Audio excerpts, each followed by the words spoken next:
Howdy, all you delicious people. I'm here today to review Franklyn. So, going into this film, I was kind of hesitant about watching this film because I was like, well, it looks really visually interesting, but like, is there a good enough story? So, I went on and I started watching reviews, and I was like, okay, it seems like a lot of people seem to have positive things to say about this film. So, I went on and I watched it and I'm like, okay, like the way a lot of people kind of built it up as being this kind of like these two time period stories, and I'm like, it's not really quite that in my mind. But hey, when looking at this, people can kind of have their own flavor about things. So I would honestly say that this movie is to be like two different dimensional stories going on, uh, and we're kind of thinking that something is going to kind of commingle with one another, and eventually, once we get into the really almost real tail end of this story, we finally figure out what the real connection is, and we're like, oh, okay, so this is this kind of story. So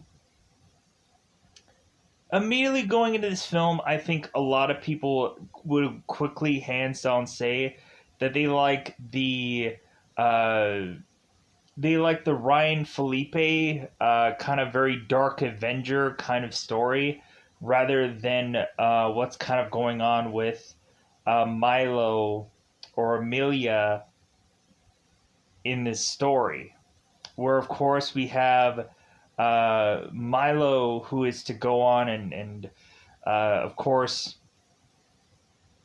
have him and his girlfriend break up, and of course Amelia is to go on and consistently self harm herself for the purpose of her having some uh, film to be sent off for school, which kind of seems absurd.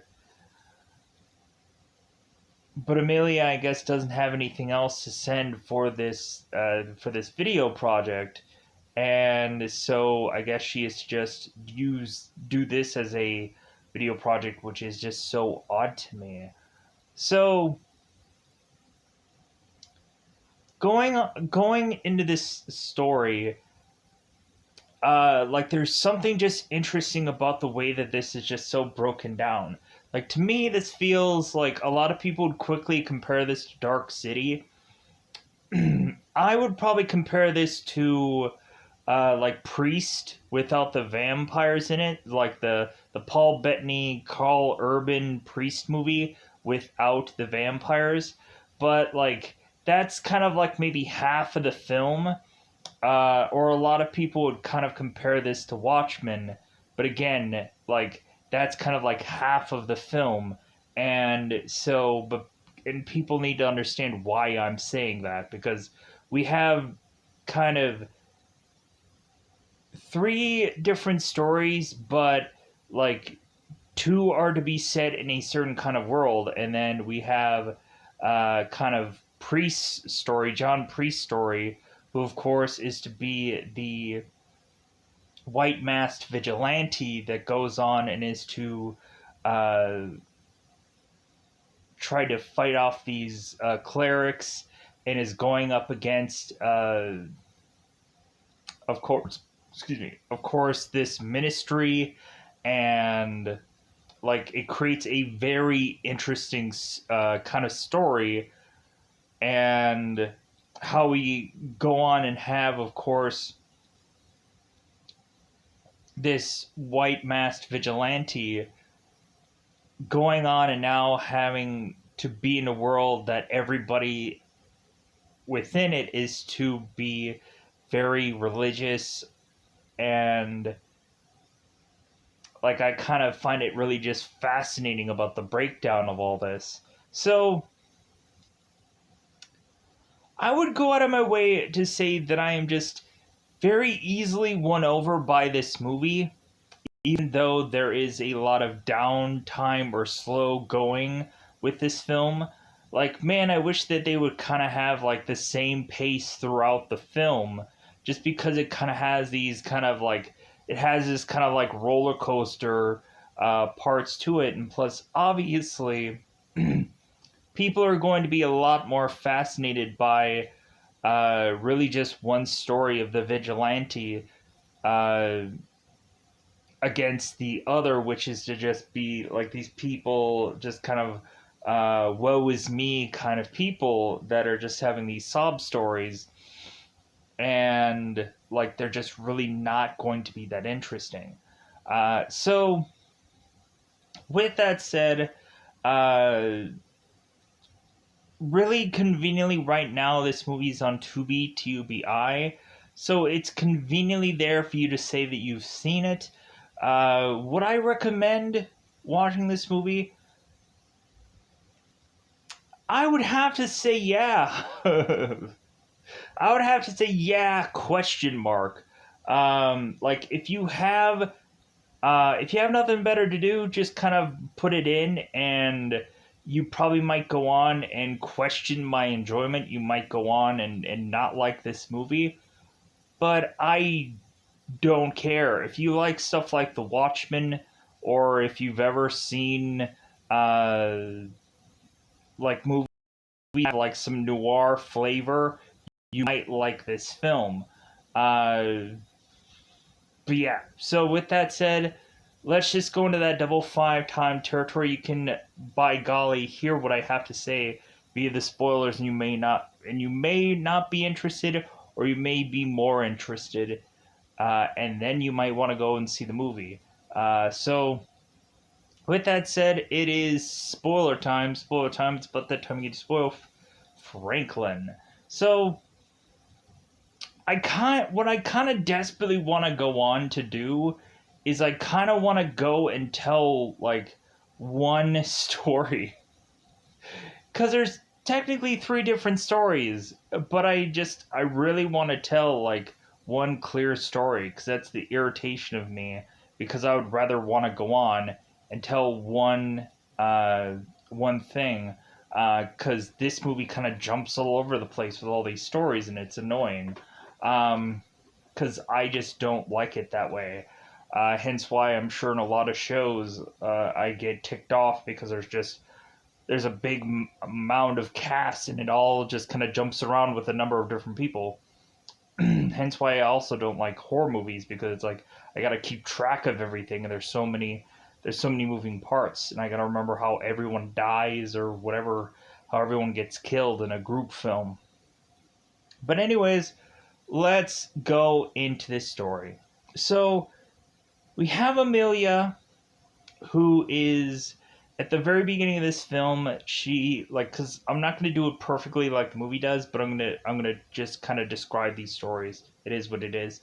So Amelia, of course, is to go on and have this therapy session with her mother, and Amelia's going on and talking to her mother about her self harm attempts, and that maybe this all probably does kind of spin off from her mother and her father's recent separation. And that also, we had it to where in the later part of this movie, we have Amelia's mother reveal that when Amelia's father went out of town, Amelia's mother was just like jump to the chance to get the heck out of there, to leave their dad. So there must have been something really wrong with this guy to kind of run off on him without him even being aware of it, and so on and so forth. So it's like, okay, so there must have been something really dark about this man. Maybe he went on and hurt Amelia at some points. So we also go on to this story, and we have a guy named Milo, who, of course, is to go to his best man, who, of course, is Dan, And Dan, it's like, man, I've seen the guy who plays Dan. I've seen him in so many things.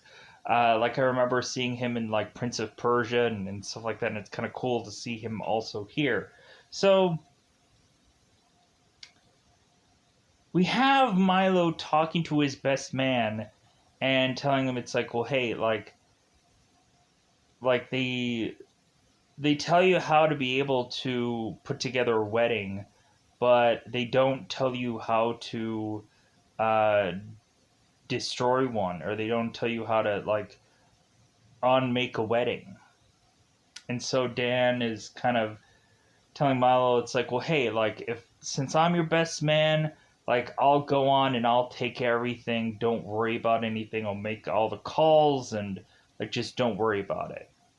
And so Milo's like, well, hey, thanks, man, because him and his girlfriend are just broken up, and so Milo is kind of spiraling uh, into starting to see this redheaded woman.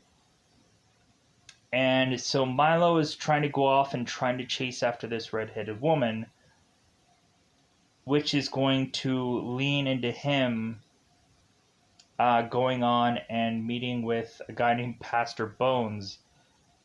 And Milo is to ask for this redheaded woman, and he says like, hey, you won't be able to see her today.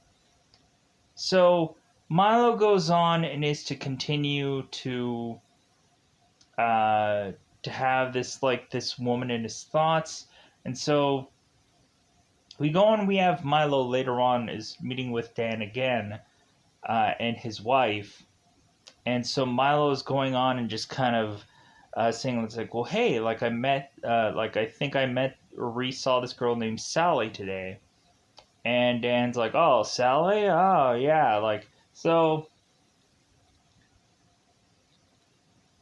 we have Milo that goes on and he mentions his story. And I know I'm kind of getting into a lot of Milo stuff, but I want to kind of get this out of the way. So Milo goes on and he mentions that there was this guy once that used to like write, he used to be a writer. And so this guy was to be so good at writing that everything that he would write about would come to life. And Dan was like, well, that sounds like a pretty good superpower. And so Milo was like, well, yeah, like this guy went on to give himself a castle and give himself a princess. And so after he was to get everything that he wanted, all of a sudden one day he ended up going and kissing this princess, and he ended up running off. And so Dan is like, wow, like, so Milo, I guess, is to say, like, with this story, like, if everybody is to get their perfect happy ending, like, there never really is a happy perfect ending, because like you would realize that that was like to all be a sham, or really like there is no complete happiness, and nothing is ever good enough. And so maybe that really is Milo at the end of that story. Maybe uh technically Milo is his own like kind of story there. So anyways, so now let's go on and let's talk about a guy named John Priest. So John Priest is, of course, to be this man who is to don this white masked uh, persona, and he is to go on through town and is in his world. Excuse me, in his world that looks very futuristic-ish. And so in John Priest's world, we have him go on and see that every single person is to have some kind of faith or religion, and people depend on it. And even to the point of like Priest realizing here that someone can even have built a faith off of the back of a like washing and drying machine, like instructional like pamphlet or whatever. And so to where we go on and we have one guy who is talking about, yeah, like make sure the clothes is clean and this and that. I'm like, and so it's like, yeah, so anybody in the world can just randomly come up with any religion, so that way, like the ministry that's kind of after anybody that doesn't have faith, will eventually just kind of like, oh, okay, so they're fine because they have some kind of faith or religion in something. So John walks on, and he is to realize that, of course, there is to be this one religion called Duplex Ride, and they had suckered in some girl into this Duplex Ride religion to eventually be sacrificed by a guy named the Individual. And so John is now going to have to go and try and find where this guy named the Individual is and kill him off to seek vengeance upon that girl who had gotten taken by this man. So we go on into having, of course, John making it to this bar, and we of course have these guys who are to be called the Clerics, which of course be like the lackeys of the priests, and they're kind of wearing these kind of very big, massive top hats and these big like goggles, and so and they're kind of making their way through town. So we have John talking to this bartender at this bar, and we have him have this mask on, and so he gobbles up his drink. And so we have the bartender telling John, it's like, well, hey, like, there's be worm snakes in there, kind of, John or priest's informant. And so it's like, hey, are you really wanting to drink this drink? Because it seems like there's a bunch of clerics all around, like, town right now. And so, like, the bartender is kind of giving priest the heads up that's like, hey, like, you probably shouldn't go on here and try to, like, squeeze this guy because there's enemies all around. And we have it where priest is like, you know what, I'm fine. Like, I'll go in and get information out of this guy. So, and we end up finding out that Franklyn is to call this city Meanwhile City, which is not actually what it's like called in the other world, let's just say, because in the other world this place is just called London. But weirdly, we just have it in this guy's own mind that this town is to be called Meanwhile City. And when he goes on and so anyway, so let's push on. So we'll get to that later. What I was saying there. So Priest goes and is to squeeze Worm Snake, who is to be this informant, this guy, and so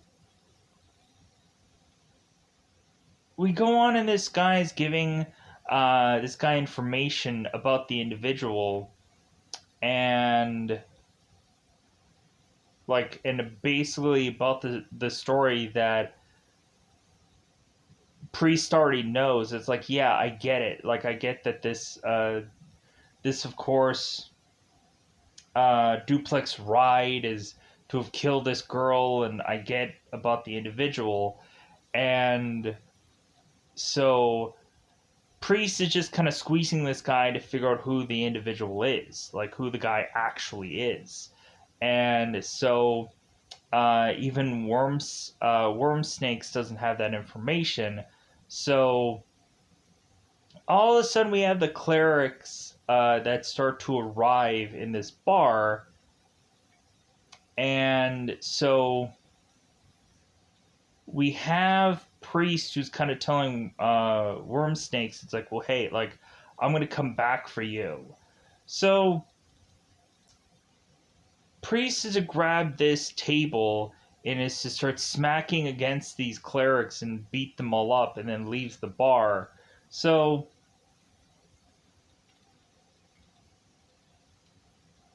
we we push on here, and let's talk about Amelia. So Amelia is going on and trying to continue to do these like artist kind of videos, where Amelia goes on and is to try to follow these strangers, and like she's doing this for some class project. And so one of the strangers that she follows is a guy named Milo, and so she takes pictures of him, and then so she like writes them down, like man number 2, man number 3, whoever she's following. And because she also goes and like edits these videos, and I guess she's a really good editor. So we have Amelia that is getting a phone call from Gavin Clunes from college, and he is to just kind of leave this message wanting to like speak to her. So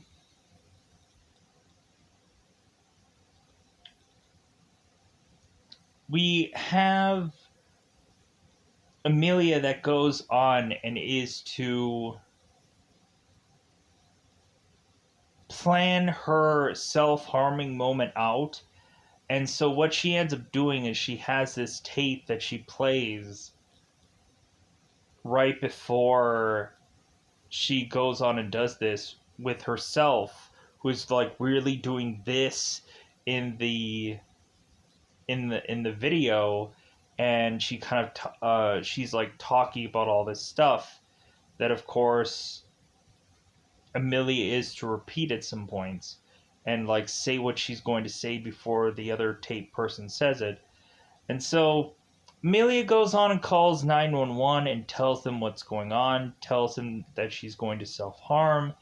And so Amelia goes into this bed after she's taken this medication, and so all of a sudden ambulance arrives, and she is to I guess get her possible stomach pumped or to just get revived here. And so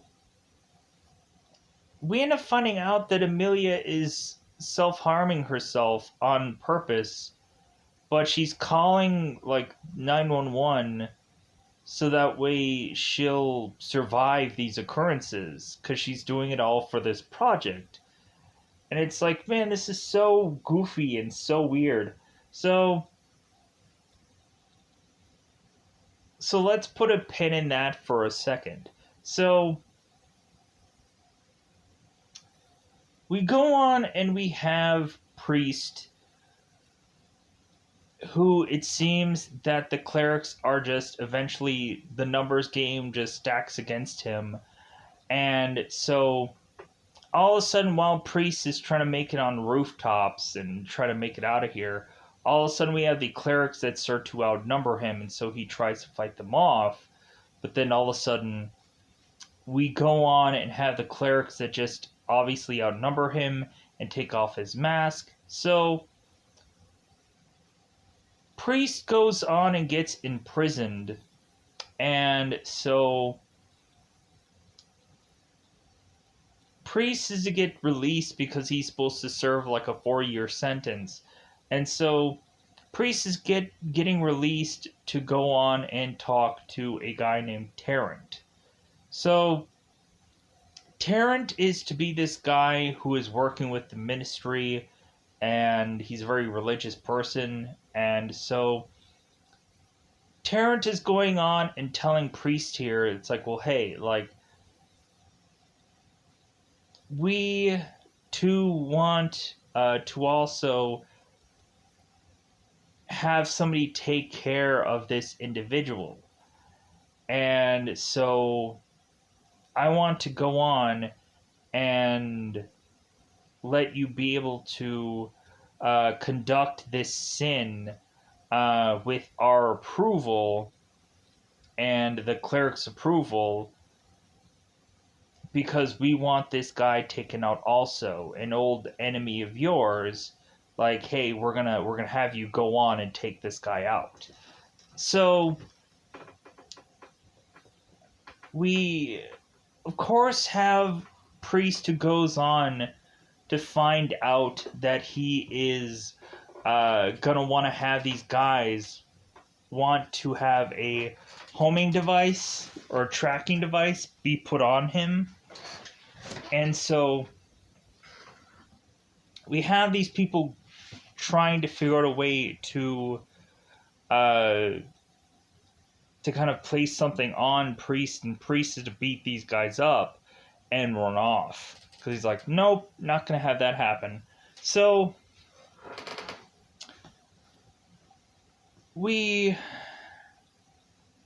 have Priest going on, and he, of course, is to try to figure out where this individual is, or the individual is. So he goes on and he makes his way to the Faith Registration Center. And so he's wanting to go on and try to find where this guy is. And that really just leads him to go on and instead just feel like this is a waste of time. So, but it seems like if anybody's going to like register themselves,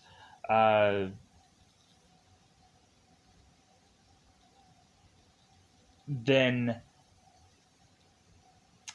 Priest could be able to find out where they are. But like he's realizing that it's like, you know what, like I've gotten everything that I need from here, because eventually Priest is to find that he can just go on and ask, of course, worm snakes for information. So we have a guy named Peter Esser in Amelia and Milo's world. We have Peter, who is to be this former guy that works at this church. He used to be a warden there. And so Peter is to go on to this place to go and hope that there's a place where he can go and find his lost kid, his lost son. And so Peter is to have a picture of his son, and so they go on and they like put all this information from this paperwork, and then Peter is to realize that there seems to be a huge amount of people that have all gone missing. So Peter goes to this this church, and there of course be this Pastor Bones there, and he's going on and talking to Peter, because like they've kind of worked at a church at some point. So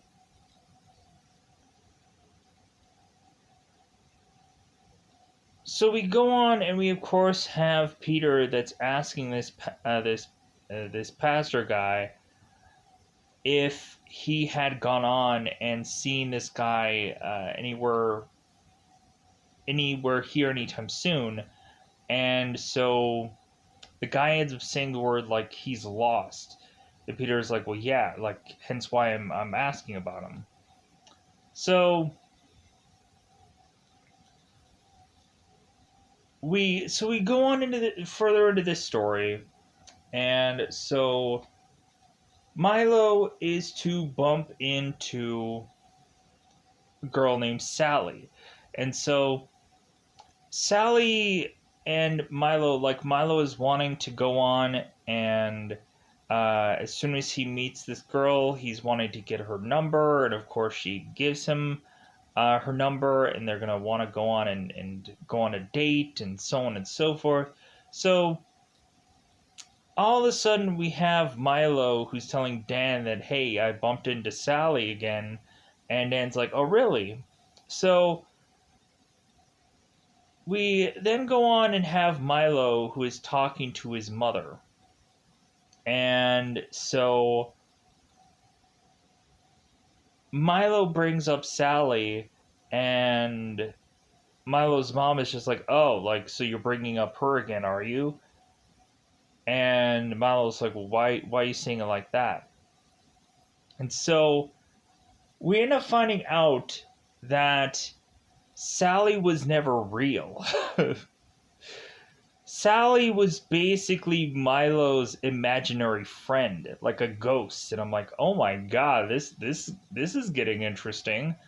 So we of course have Milo that's to realize that Sally, the girl that he was talking to, isn't even real. I'm like, wait, how does that make sense when we had the guy kind of walking up to Sally, like asking her if she's okay? Like, was that guy not real? Was this teacher just kind of asking if Milo was okay because maybe he was talking to himself? That's a little weird, but I don't know. It's a little confusing that way. So, because we have like conflicting things of like, well, there's a third party person that's kind of asking Milo if he's okay. So, what did that all mean? So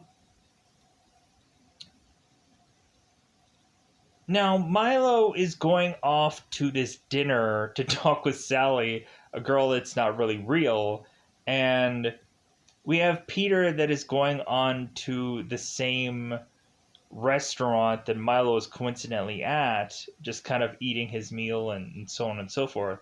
So we have Amelia that is to talk to her teacher, and Amelia is telling this teacher, it's like, well, hey, like, I have this new project because my other project where I was kind of following strangers around, like, didn't work out.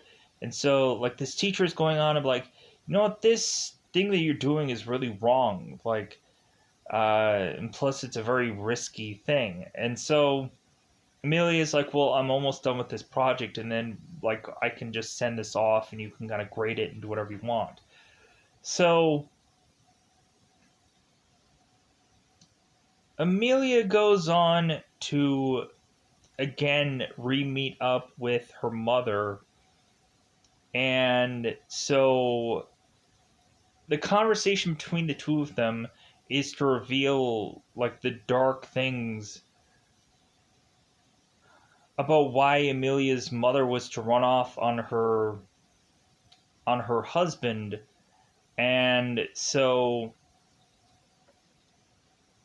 we we have Amelia who is kind of like recording this like conversation between the both of them, and then Amelia is to walk off, going back to her place where she's going to self-harm herself yet again. At one point she goes on and is to go into this tub and either try to drown herself or to cut herself. But so after Amelia is to re-arrive at her place or be at her place, we all of a sudden have a guy named Peter that is kind of ringing the room, of course, that Amelia's at. And so Peter is saying, like, hey, like, is there a man by the name of David there? And Amelia is just like, no, like, I'm the only one that lives here. And so Peter is like, oh, okay. So Peter leaves, and all of a sudden we have a knock on the door, and John Priest is to be there. And so John Priest is to go on and have this gun, and he's pulling out this gun, and he's kind of pushing Amelia aside. And so John Priest is going to kill somebody, and like John Priest was mentioning to Amelia, like, hey,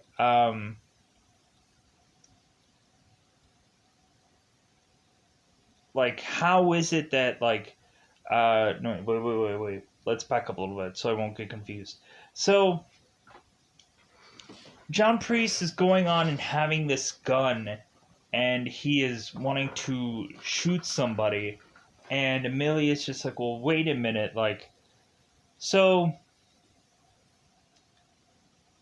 we have now John Priest in two different worlds, because we have, and let's fix this. So John Priest in his futuristic looking meanwhile world, we have John Priest going on and meeting with of course worm snakes, and John is going on and giving this address to worm snakes to say, it's like, well, hey, go on and tell the individual to meet me at this address, and so I can go on and be prepared. So worm snakes trust, or we have Priest who doesn't have faith in anything, but if he is to have faith, is that worm snakes is going to go and find the individual and give him that address. And so all of a sudden we had Peter that is to go on and is to make his way to continue to search and try to find certain people that are to have a possible information about his son named David. And so all of a sudden, and there's a reason why I'm kind of tying these in together, we have a guy named Wozniak who is to look very familiar to worm snakes.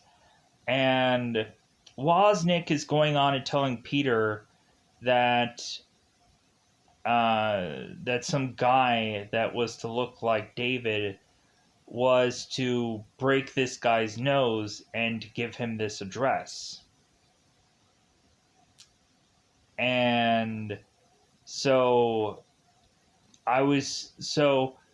Worm Snakes was supposed to give this address to this specific guy, and I guess that specific guy would actually have to be Peter. So we're starting to see a connection here. So now we find out that John Priest is David. And so we're finding out that David is crazy. That it seems that this character is living two different lives, and in his mind, two different worlds. And so now we of course have John Priest, who's going on and putting a rifle outside of a window. And so we have Milo that goes on and is to, of course, talk to Sally. And so Sally, of course, is to immediately give up the fact that, yeah, she is a fake person, she is an imaginary friend, but it seems that Milo kind of needed this imaginary friend. And so we get where Milo is to go on and talk to her, and eventually we have Sally that just vanishes after Milo is to kiss her. And so all of a sudden we hear this first shot kind of come through, and we find out that accidentally Milo is to get shot in the arm, and Peter is to realize that that shot was to possibly like come and come for him. And so Peter is kind of scrambling to like call for 911 and call for an ambulance, so that way this guy Milo can get kind of medical care, because he kind of took Peter's bullet. So we go on and we have of course Priest going on and kind of resetting this gun and wanting to try to kill the individual again. But then all of a sudden, when the individual was to just kind of stare by the window, we all of a sudden have John Priest, who ends up giving up. And then John Priest to realize that he is also to be David. And so he's like, well, yeah, I guess in this world, like, you would probably call me David. And so all of a sudden we have Amelia that is to have this gas leak going on. She's pressing on the gas, and she has a lighter in hand, and she's like, hey, if you shoot any more people, like, we're both gonna go up. And so that's when, like, John realizes, like, what place he's in, what world he's in.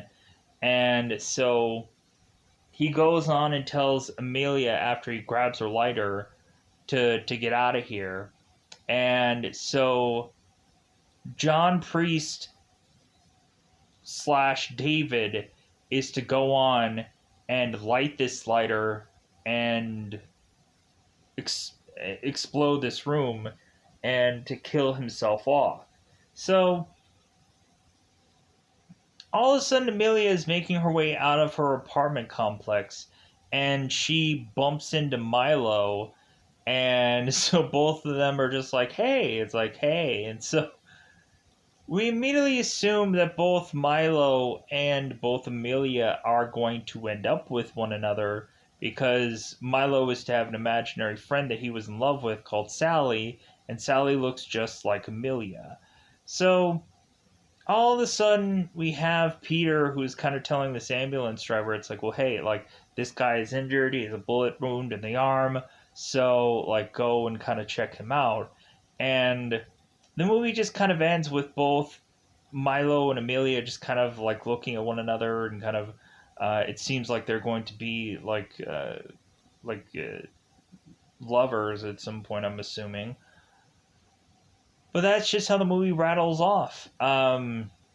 So at the end of the day, I think that's all that I want to say about Franklyn. Just a really interesting, like, visually interesting film. And even though we kind of got the, like, oh, like, so this is like a multiple world where we end up finding out that really just we have it where just John Priest was just kind of crazy the whole time. And I'm like, well, yeah, that kind of feels like Moon Knight in a lot of ways, where, like, I think this movie is kind of gearing me up for Moon Knight, because that'll feel very familiar. And so for any of you that are kind of getting suggestions or wanting suggestions to figure out if there is something that feels kind of like a Moon Knight kind of thing, like, this is probably pretty close to it. Because, of course, I had read the comic books, and so I'm really hoping that the Disney Plus show is very close to the comic books. If not, it just kind of goes into a much bigger, wider direction. And I'm like, that's good. Like, that sounds like a good way to approach it. Hopefully it's a really good show, because I can't wait for that show. I'm going to be more excited about that show than anything else that it's kind of like, it seems like things are going to come out for Disney Plus. So with that said, I think I'm going to get out of here. Goodbye, everybody. Bye, everybody.